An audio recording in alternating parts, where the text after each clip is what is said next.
facciamo?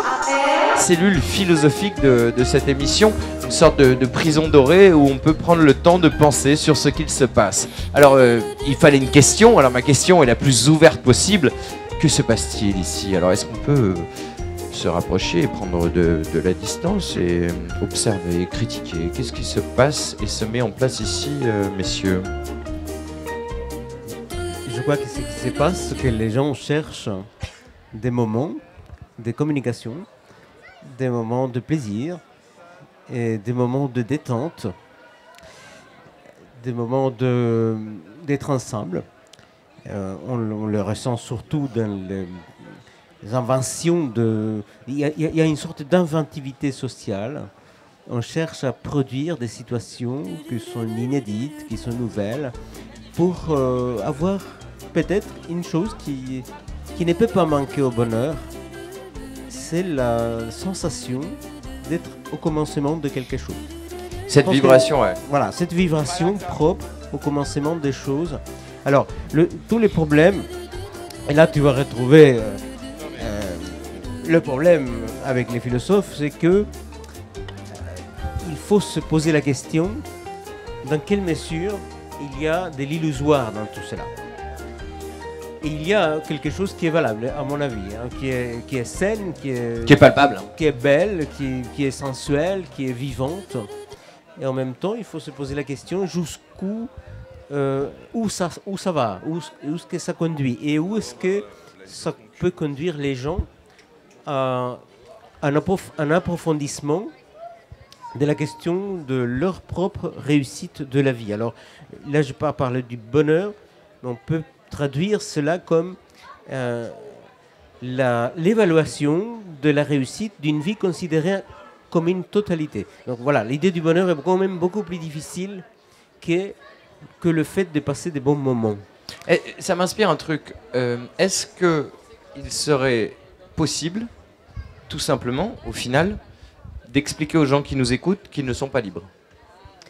Non, je ne pense pas qu'on puisse expliquer aux gens qui ne sont pas libres, parce que chacun peut dire, et ce sera toujours valable pour lui, qu'il est libre. C'est Descartes qui l'a dit comme ça. Moi, je dis que je suis libre parce que je sens que je suis libre. La liberté ne s'éprouve pas, se ressent, s'expérimente. En même temps, vu de l'extérieur, si tu regardes dans un match de foot ou dans une émission de télé, bon, peut-être pas ces genres de télé que vous faites, mais une émission de télé où, par exemple, on demande aux gens d'applaudir, on expédie les invités vite fait lorsqu'ils ne sont pas du goût. C'est du prêt à penser, quoi. Voilà. Lorsqu'il y a une manipulation grotesque et collective, nous, de l'extérieur, on peut voir que les gens ne sont pas libres. Mais quelqu'un qui est à l'intérieur ne se rend pas compte. Donc, du coup, l'entreprise philosophique, c'est de faire ce geste, non pas de sortie du monde, c'est impossible, mais de retrait par rapport à la situation et par rapport à soi-même, et d'évaluer.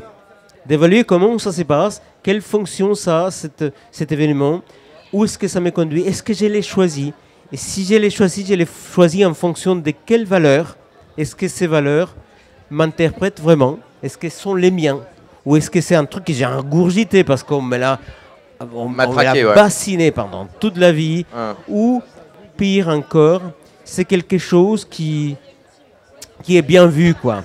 Qui est bien vu de penser, il est bien vu de dire cela, d'être démocrate, d'être tolérant, d'être ouvert. Est-ce que c'est vraiment moi qui suis comme ça? Et ça, c'est une question que chacun doit se poser. Tout à l'heure, tu as dit un truc, je te dis que je n'étais pas d'accord que le bonheur se travaille. Je pense que oui, peut-être que tu avais quand même une part de raison. Ce qui se travaille, je pense, c'est l'aptitude à vivre. Et vivre, ce n'est pas facile. Hein? Là, imaginons que ce soit vrai, cette hypothèse du crash. Hein? Tout est crashé, rien ne fonctionne, ce qui est déjà vrai. Il est vrai dans certains pays, et ça sera vrai peut-être pour d'autres. Bon. Mais ne soyons pas des Cassandres. Si c'est présenté à nous des grosses catastrophes écologiques, on sait que ça viendra. Économique, c'est déjà le cas. Politique, c'est déjà arrivé. Moi, je viens de l'Amérique du Sud, il se sont passées plein de choses. Donc, je sais ce que c'est que quand il n'y a pas de démocratie, quand il n'y a pas de paix, quand il n'y a pas de liberté, ça peut arriver. Et en Europe, c'est arrivé, ça ne fait pas si longtemps. Comment peut-on affronter cela? Eh bien, il faut se préparer.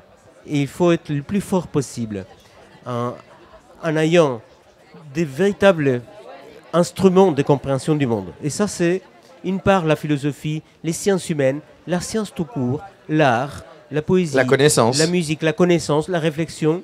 C'est-à-dire de pouvoir vivre les choses à fond. C'est vrai, c'est sympa de chanter, danser, rebondir sur des chambres à air. C'est super, il faut pouvoir vivre les choses à fond, mais il faut en même temps pouvoir réfléchir. Et cette réflexion doit pouvoir faire le lien entre cela que nous vivons, qui nous plaît, qui nous comble, qui nous fait même être jouir. Dans le désir, jouir, être dans l'érotisme, dans l'amour, pourquoi pas. Et tout ceci est permis à condition, il n'y a pas de condition en fait. Ce qui manquerait, c'est que nous soyons capables de dire en quoi cela enrichit notre vie. Notre existence. En quoi cela nous rend plus forts, nous rend plus capables d'affronter les crises, le crash possible, et les crashs possibles qui peuvent arriver dans notre propre vie. Ouais. Perdre les êtres aimés, perdre son boulot, perdre la situation, perdre la santé. Les repères, perdre ses repères. Perdre ses repères, oui, perdre ses repères. On peut toujours en trouver de nouveaux, mais surtout, affronter les durs moments de la vie doit être la tâche de chaque moment, même des moments heureux. Lorsque nous sommes heureux, lorsque nous nous amusons, lorsque nous jouissons, lorsque nous aimons à fond, eh bien, lorsque nous dansons avec une belle musique, il faut se dire que cela doit compter pour le reste. C'est-à-dire que chaque fois qu'on vit quelque chose de beau, de fort et de profond, c'est une nourriture. On se nourrit, on se rend fort. C'est comme l'air qu'on respire. On se nourrit plus qu'on consomme. On se nourrit, ça abreuve. C'est pas la consommation.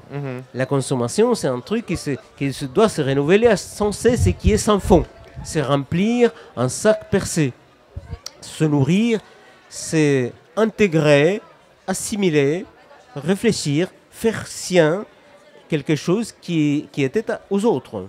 Un poème, on a entendu, un poème c'est super. Quand j'admire un poème, je le fais mien, ça fait partie de moi. La beauté du monde, aussi bien que les idées, la science, la connaissance, eh bien je le fais mien, je le fais mienne, et ça me prépare, non pas au bonheur, mais peut-être à éviter le malheur. C'est peut-être tout ce qu'on peut attendre dans une vie, et surtout que dans ce travail de vivre, il faudrait que nous le fassions avec les autres, et que dans l'ensemble des relations, il y ait des choses sensées, des choses significatives. Quand j'échange quelque chose avec quelqu'un, il faut que ce soit significatif. Attention, il y a Gérard qui bout à côté de toi. Gérard, qu'as-tu à dire? Moi, j'ai envie de répondre sur un registre plus métaphorique et poétique, si j'ose dire, sur la question qu'est-ce qui se passe ici. Ça me fait penser un peu au bleu profond de la mer. Et dans la mer, il y a la vague et la mer. Et ce que nous sommes ici, nous sommes chacun une vague, mais nous ne devons pas oublier que nous sommes aussi la mer. Et c'est dans ce rapport entre l'universel et la singularité de l'universel que se trouve la conscience de l'humain et son bonheur d'être. L'autre chose que je voudrais rajouter, c'est quelque chose que j'ai entendu dans la bouche d'un philosophe contemporain, c'est cette grande idée selon laquelle l'homme est en tension entre le mal et le beau. L'autre tension, qui est plus historique, c'est une tension entre la Bible, enfin le mythe de la Bible et le mythe grec, c'est-à-dire le mythe du paradis perdu, de la chute, et le mythe prométhéen, de celui de la quête du bonheur dont Aragon disait que l'homme croit le construire et il le broie. C'est ce vécu qui est dans la tension. C'est-à-dire quelque part, on est dans quelque chose qui reste ouvert et nous sommes dans une équidistance de cette tension. Et c'est dans ce vécu des extrêmes dont nous sommes l'épicentre qu'il y a un sentiment de plénitude ou d'intensité. Je crois que je suis en érection, Gérard. Je crois que là, je bande de tout mon long. Je vais d'ailleurs me lever et dissimuler mes parties génitales tendues. Ça ne va pas durer. Bella, ciao.